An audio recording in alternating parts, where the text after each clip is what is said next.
Yeah.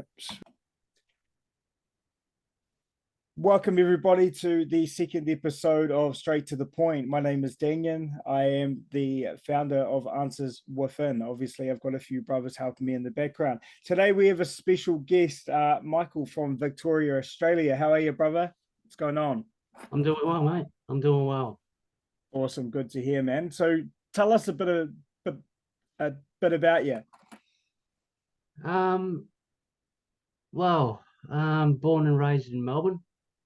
Um, Huge animal welfare advocate, and also I've got a very strong interest in wildlife conservation. Awesome. Um, that all started off about 5 years ago. We'll go into that a little bit more later on. Yeah, definitely. But that's really where my passion lies. Yeah. Um, and look, I suppose the issue that I want to address. Thank you for the invite, by the way. No, But of I course, suppose man. I suppose the issue that I want to address is what can be done in terms of mental health in regards to those exposed to animal welfare, animal cruelty, and also um, those on the front line fighting wildlife crime. Sounds very interesting, man. And enlighten me on this, because I guess for me and my personal experience of hanging around with gangs and stuff like that when I was younger, I definitely saw animal welfare problems, but I never kind of identified it as animal welfare at the point, at the time, because I was kind of in a welfare issue myself. You know what I mean? I was living in some weird conditions, when I was young. So just to enlighten me on kind of what animal welfare kind of looks like to you and your experience and why you're so passionate about it. Well, look, I've always been an animal lover, even as a kid. Um, I mean, I was riding horses when I was, in my early to mid-teens. Um, and as I said, 5 years ago, things really took off with the whole animal activism agenda when I came across a quite a disturbing image of a monkey in a um, lab testing environment. Now, we all know how horrific those places are. Um, and it really got to the point where I thought, well, you know, I can't just look away. Something's got to be done about this. Something has to, you know, it's no it's no good me liking the post and then sharing it around. There's got to be something else that I can do. So then I started making contacts with initially people here in Australia, mainly up in Queensland. And from then on, um, my interest with wildlife conservation grew not only from Australia, but all the way over into Africa, in Wow. southern Africa. Um, both places, I've never been to South Africa. It's on my to-do list. I know plenty of people who have been, including both my parents. But that's really where things took off, and that's really where as I said, I've been involved for 5 years. I've been part of many social media campaigns banning the cruelty of animals, raising awareness of not only trophy hunting but also animal poaching. Um, and now it's just gotten to the point where we need to. Well, I feel I need to be raising the awareness of the mental health aspect of that. I've already done some of that work with the Kenyan Wildlife Service. I wrote up a plan for them for addressing the mental health aspect of their rangers, and got a personal thank you from the director of the Kenyan Wildlife Service, Oh wow. which, yeah, I mean, you can't frame that and stick it on a wall. No, no, Uh, exactly. but I really think that this is an area that needs to be explored. It's an area that needs to be talked about, Yep. and it's not talked about. No, no. Well, I guess from my own experience, my my dad will my stepdad and my dad will are both into hunting. Hunting and fishing has been a big part of my life. I enjoy fishing and stuff, not so much hunting. I did a little bit when I was younger. I'd be quite curious to know, like, what's your views and perspectives on hunting as such, not poaching or anything like that, but your hunting and game, like even here in New Zealand, Australia, where you are. What's your perception on that?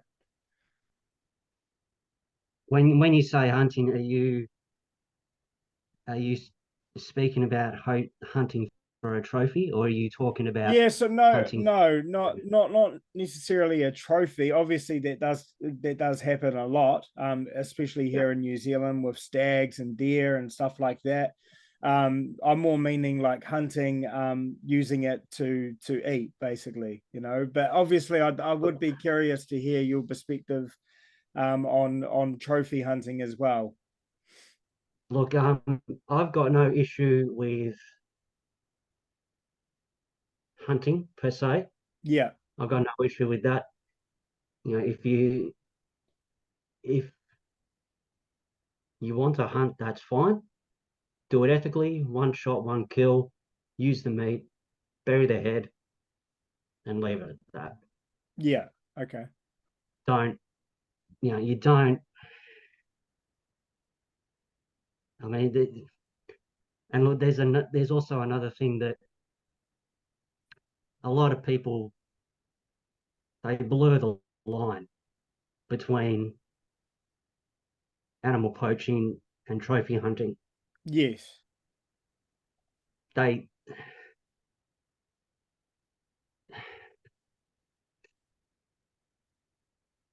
Both of them are criminal acts, but one is done out of desperation, particularly in southern Africa. The poaching is absolutely appalling, if I can say it like that. The rate of poaching is just absolutely astonishing, and it's you know there's this ridiculous notion that, oh, we're doing it for conservation. It's got nothing to do with conservation. It's run by organized criminal groups from who are corrupt all the way down, from politicians to judges to police commissioners, and the people who are sucked in desperately want to earn some cash. They're promised all these big dollars, but they get trickled down and they get almost nothing. And wow, what yeah, happens? yeah, that's You know, yeah, and and what happens? We have rhinos that are dehorned. We have elephants that have their tusks removed. It's I could go on and on. I mean, yeah, I bet you could. Yeah, the that's canned hunting industry in Southern Africa with the lions. There are lions that are specifically bred for canned hunting. Their life is locked in a cage and then released. And for what? For someone to shoot him with a high-powered rifle. Okay, yeah, fine. And that that's they don't think good.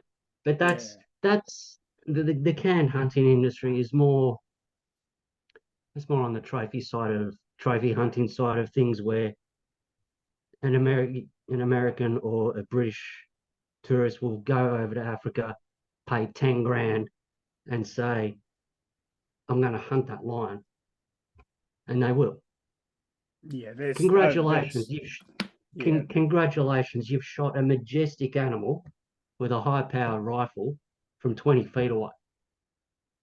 Yeah, that's disgusting, man. You've really opened up my mind to, like, obviously, I'm, semi-consciously aware of the poaching side of things. You see it here and there, but you're exactly right. It's definitely a topic that I haven't heard openly spoken to until I've spoken with you today in this present moment. Yeah.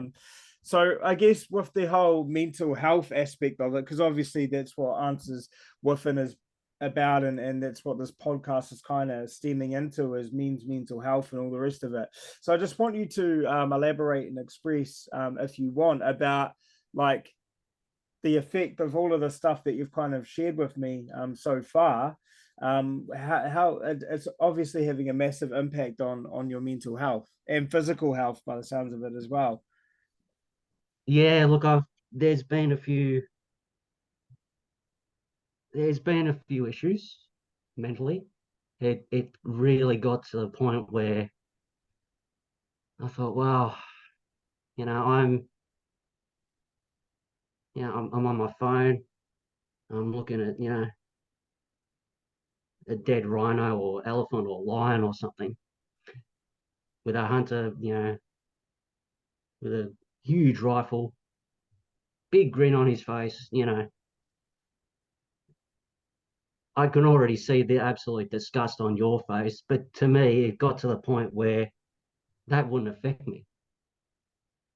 Okay, another image, another image, another image, and that was an issue Wow. So you're because almost desensitized to it, basically. Is that? very much so, Yeah. very much Wow. so, and Wow. Yeah. No, that's yeah. yeah, It's that was frightening to me. yeah. I I'll be bet. honest. I mean, I would be watching, I would look at, and it's not just poaching or hunting. I'll be looking at an animal with, in a testing facility. Now, 99%, I think it's 99% of um, experiments that are done on animals then fail on humans. You know, it's very, very simple. Don't get shampoo in your eyes. It bloody well stings. That's it. Hmm. End of Yeah. end of discussion. But there will be those images as well, and I'll just scroll through. It will be like, I don't know, a real estate photo. Someone's interested in real estate, they go through their Instagram looking at the photos that have just been of all the property in their local area. It's just been sold off. That's how I was scrolling through, which was Wow. scary. Yeah. Yeah. I bet. Like so, And with the I oh, just you needed go. to really take a time out Yeah. Yeah. I bet. and go, look, okay, there's got to be something else done about this, which is why that's what prompted me to get in touch with um, the Kenya Wildlife Service, help out with them. Um, there's also been other organisations that I've helped out along the way with their marketing efforts, um, just because I needed that break. Yeah. Wow. Yeah, that's really yeah, a really interesting story. You know what I mean? Like it's something that I definitely wasn't prepared, like I wasn't prepared. Yeah, I don't think anyone would be prepared to hear, the reality of kind of what you've delved into and the way of, Oh, it's very absolutely. This is the sort of conversation that needs to be had Yeah, and that's straight to it's the a point, man, and that's why, it's a yeah, taboo subject because depending, as Sam Toth, your previous guest, said, with child abuse and child sexual abuse, um, you'll split the room, and you'll do the same thing with trophy hunting, animal poaching, animal welfare. You know, some of them are for it, most are against it. Some of them believe, or will delve into the propaganda of, you know, yes, it is supporting conservation, where you know it's not supporting conservation at all. Trophy hunting does not support conservation at all. How does killing a lion or a giraffe and then taking a selfie support conservation? yeah, it doesn't. Congratulations, congratulations! You've just killed a 14-foot giraffe with a high-powered rifle while it was stationary and nibbling on a tall tree, trying to have Yeah, a feed. no, yeah, it's not acceptable, and it's truly Absolutely not. twisted, And man. it's, I mean, wildlife crime, as far as I'm concerned, it's right up there with child abuse.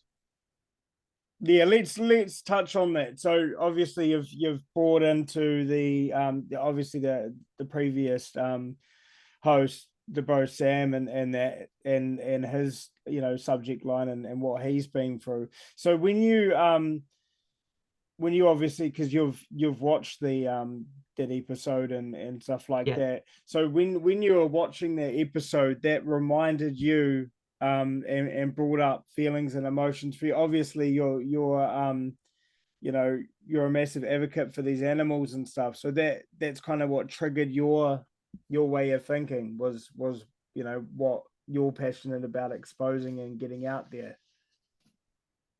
yeah, it's really, um,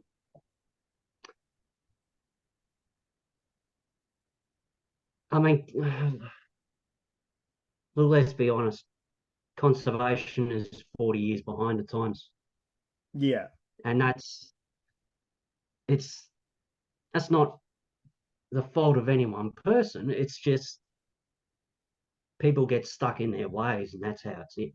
it's the system, You isn't know, it? Because I did hear you saying, around the sexual abuse stuff, and then obviously the comparison of the animal welfare and stuff. You said, yeah, some are for it and some are against it. So when you're saying yeah, some are for it and some against it, you're meaning the system, aren't you? Like the officials, the government, the line. Because I guess when you really delve quite deep into it, I'd assume some of these people that work in governmental organizations and stuff, like I think we both know for a fact that there's a lot of evidence kind of supporting that child abuse and all this twisted shit gets brought up on these people. I'm not saying it's just them because that's yeah. incorrect, but it wouldn't surprise me now that you've kind of brought the subject line into discussion that these elite people and the government and people with millions, trillions of dollars would be doing this type of sick shit to animals as well.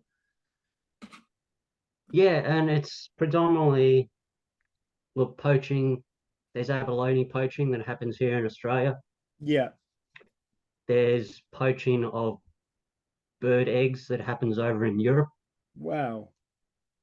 but the majority of it is um, based in South Africa. And you know, there's multiple instances where there's an organized anti-poaching ring, and it's the bottom people, the people that are trying to, you know, make a living, um, that get arrested. Now, you may say, well, bad luck. That's awful, which it is. But it is out of desperation, and we need to really bring awareness to the fact that, and like I'm talking poorest of the poor. Like you think, I've never been to New Zealand, but if you think of, the slums of Los Angeles, that's how poor these people are trying to make a living. So they're And doing it's it. it's They're doing it for the motive and agenda of getting money to survive, to feed their families, to that's eat. that's all they want to do. Yeah, and then And you've got the other, and I guess that's what you're saying. Yeah, so you've got these people that are doing it for pure desperation to fill their stomachs and feed their families and survive, but then you've got these elite type people you've that got fly middle management, over. and then you've got the middle management, and then you've got all the corrupt officials from the top down who Yeah, are pocketing all the cash. And aside from the poor buggers who are trying to feed their kids, it's usually middle management that get the sentence. And I mean, the average sentence will be what, 30 years for oh someone in wow. their mid 30s. Now that's pathetic. That's pathetic. I mean, if I was arrested for animal poaching or something of that nature, I'm in my late 30s. If I get 30 years, there's plenty of time for me while I'm inside to recruit others so that when they get out, they can go out and recruit others. And it's just a cycle. It's just a consistent cycle that never ends, and it's got to stop. Yeah, and I hear But that, and I guess that's, I think that's where we should kind of head in the direction of talking of, like if, people are watching this intrigued to, what you're saying and what you're sharing with us. What can people do? well, what people can do is, if they're interested in this topic, they can contact me via LinkedIn or Facebook. I'll be able to let them know, okay, this is what is going on over in the UK or in Southern Africa. Um, I can share tons of information. There's numerous articles that I post on LinkedIn about the various rhino poaching um, and other wildlife crime. I've got 26,500 followers on LinkedIn. 70-80% of them follow me for the wildlife stuff that I post, which is huge.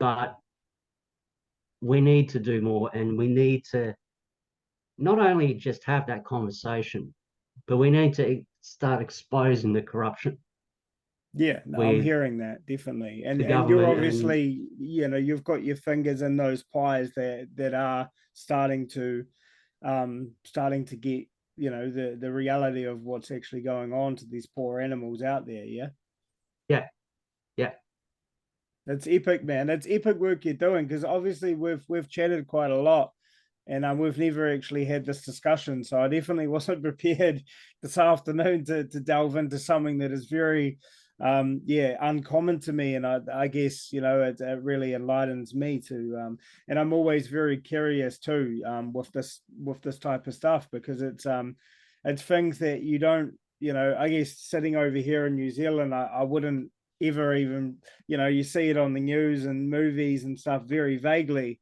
but you never really think about it the way you've put it, with lions being put in cages and people going and flying over there, and tigers, lions, all that, giraffes, all that type of stuff. It's really fucked up, excuse my language, yeah. but it's totally twisted shit. And I guess that's what I want to continue keeping this theme on the podcast, as in straight to the point, because we are getting straight to the point with this real life stuff, that your average person, like myself, won't be expecting this type of stuff. But it's Five what's going on. five 5 years ago, I had no idea, and look, I've been in touch with many organizations. I've helped out many organizations, and I'm still learning 5 years on. Yeah. And I'm still learning from people who have been in the conservation area for 40 years. Wow. So, and they're still learning as well because they're learning off me. It's a tool, it's a give and take. Yeah, definitely. What I don't know in conservation, I can make up for in marketing and technology. And they can say, this is what we think about conservation. This is the real deal. This is not propaganda. This is straight to the point. Yeah, yeah, definitely. And I really respect that. And I really respect you jumping on and having a chat with me about this. So obviously, you know, you've got your LinkedIn, your Facebook, you do have Instagram, obviously, too. So where can people find you if they want to get in touch on this specific topic or even just Um, have a chat with you in general? Look, all three of those options, just search for me. My Instagram is m_Riley, REILLY. Actually, I think there's two underscores in that. But look, I'm sure that if people contact you, then you can forward them on Yeah, as I'll well. definitely I'll drop all your links and all that stuff with the Um, podcast. and I know that we don't have a lot of time, but I just want to say mental health is not my area, but I recognize it's an issue. I've never been to New Zealand, and after the discussion that you had with Sam in the first episode, I think I think he's doing amazing work. I think you're doing amazing work. And well, in terms of teenage suicide, look, um,